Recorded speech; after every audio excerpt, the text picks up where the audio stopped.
Every graduation, we are privileged and blessed to have a motivational speaker.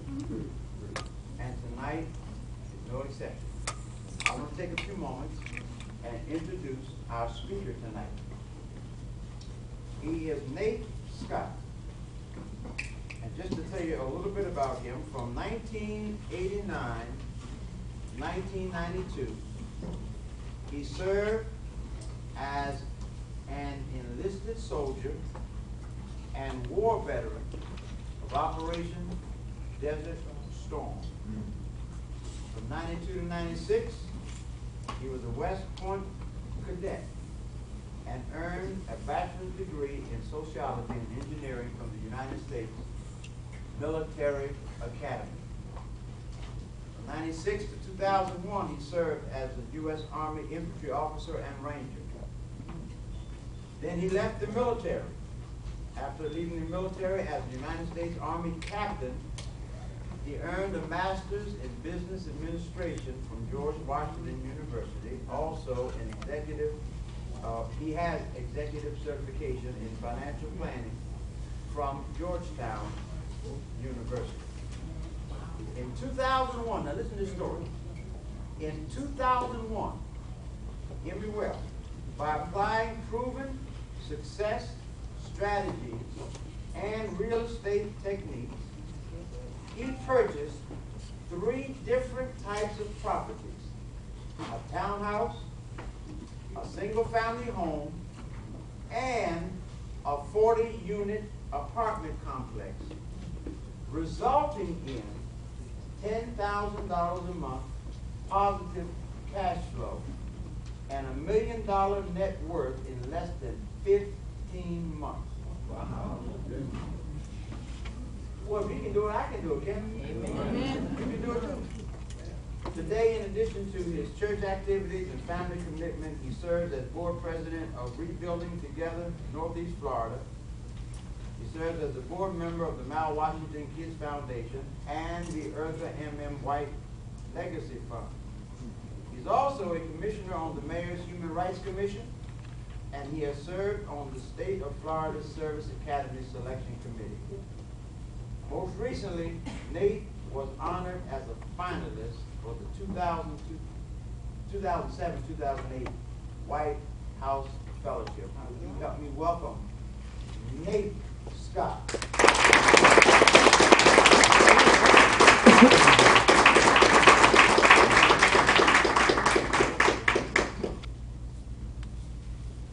What we want to do now is we want to put first things first. We're at the very beginning.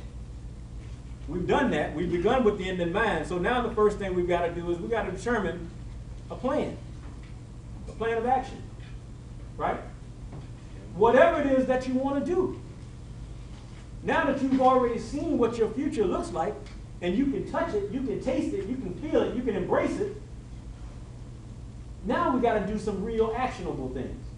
We've got to take steps, because it's not going to just happen. You got to take control of it. You got to be deliberate.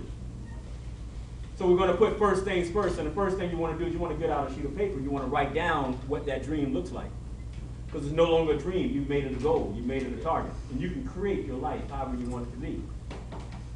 Life happens, but you can do your part, and you can appeal to whatever higher power you appeal to, and you can move forward. So now that we've begun with the end in mind, and we've taken that first things first, the next thing we've got to do, we've got to be proactive. You remember that? Yeah. What does that mean? Somebody tell me what proactive means, being proactive. Anybody? Don't talk about it, do it. Put it in motion. Things happen when you get motion started, doesn't it? Just do it. Got all the mottos. You got just do it. Don't talk about it, be about it. Heard that? Okay, you got to do that. You got to do that.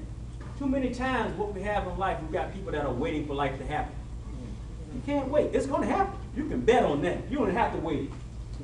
Stop giving it that much credit. You don't have to wait. It's going to happen. The question is, though, what you going to do when it comes at you?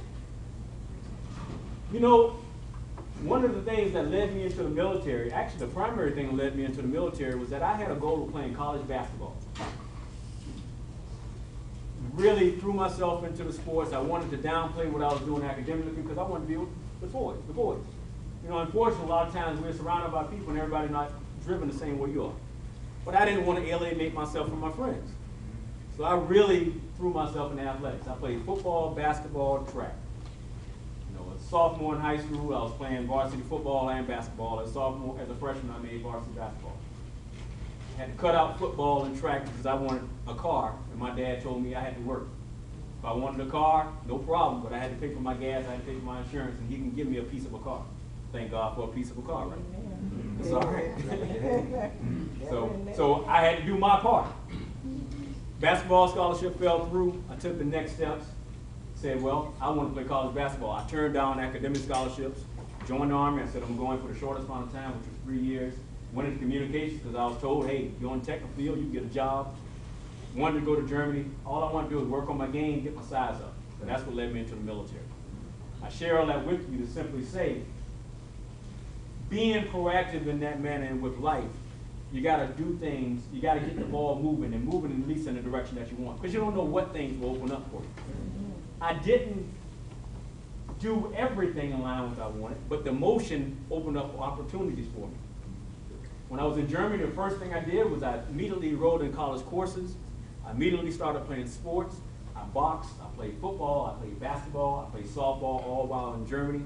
And as a result of that, one of my college professors, she knew my commander. They came together and asked me, had I ever considered going to West Point? Young Georgia black boy, didn't have a clue about West Point, had no idea. I was the same guy that was in the 5th grade. The teacher went around and asked the students, you know, what do you want to be when you grow up? Got to me, I had the audacity to say president.